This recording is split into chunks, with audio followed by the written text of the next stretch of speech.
கனமழை மற்றும் வெள்ளம் காரணமாக தென்காசி நெல்லை இடையே தடைப்பட்டிருந்த ரயில் போக்குவரத்து சீரானதாக தெற்கு ரயில்வே தெரிவித்துள்ளது. இதுகுறித்த கூடுதல் விவரங்களை எமது செய்தியாளர் ராஜனிடம் கேட்டு பெறலாம். ராஜன், வணக்கம். தென்காசி நெல்லை இடையே தடைப்பட்டிருந்த ரயில் போக்குவரத்து சீராகி இருப்பதாக அறிவிக்கப்பட்டிருக்கிறது. தெற்கு ரயில்வே சார்பில் விடுக்கப்பட்டிருக்கும் அறிவிப்பு தொடர்பான முழுமையான விவரங்களை பதிவு பண்ணுங்க. வணக்கம் பிரீதா. அதாவது 2 தினங்களாக நேற்றைய முன்தினம் அதுக்கு முன்தினம் வரை தென்காசி, திருநெல்வேலி, தூத்துக்குடி, கன்னியாகுமரி உள்ளிட்ட மாவட்டங்களில் வரலாறு காணாத அளவிற்கு மழை என்பது பெய்தது.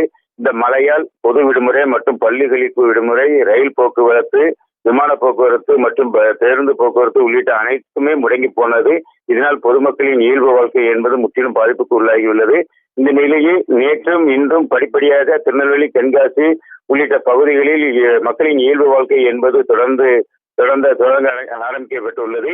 இதனால் தென்காசி மாவட்டத்திற்கு இன்று கனமழை பெய்யக்கூடும் என்பதால் பள்ளிகளுக்கு மட்டும் விடுமுறை அளிக்கப்பட்டுள்ளது. இந்த நிலையில் அதாவது செங்கோட்டையில் இருந்து நெல்லை பாவூர்சத்திரம் மற்றும் அம்பாசமுத்திரம் வழியாக திருநெல்வேலி செல்லும் ரயிலானது கடந்த 2 தினங்களாக அதாவது தண்டவாளங்களில் வெள்ள நீர் இருப்பதால் அந்த ரயில்கள் அனைத்து நேரமும் ரத்து செய்யப்பட்டுள்ளது. இந்த நிலையில் தெற்கு ரயில்வே தற்போது ஒரு அறிவிப்பு ஒன்றை வெளியிட்டுள்ளது.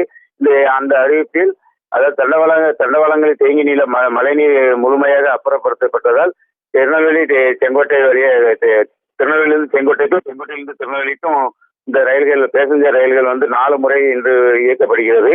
அதாவது காலையில் 6:40 மணியும், மதியம் 2:35 மணியும், அதே போல் காலை 9:45, மாலை 6:15 உள்ளிட்ட மணி நேரங்களில் இந்த ரயில்கள் பேசஞ்சர் ரயில்கள் என்பது வழக்கம் போல் இயங்கும் என அறிவிக்கப்பட்டுள்ளது. மேலும் மக்களின் இயல்பு வாழ்க்கை தொடங்கப்பட்டுள்ளதால் இன்னும் தென்காசி மாவட்டத்தில் ஒரு சில பகுதிகளில் அந்த குளங்கள் உடையப்பட்டு ஒரு சில சாலைகள் மட்டும் துண்டிக்கப்பட்டுள்ளது.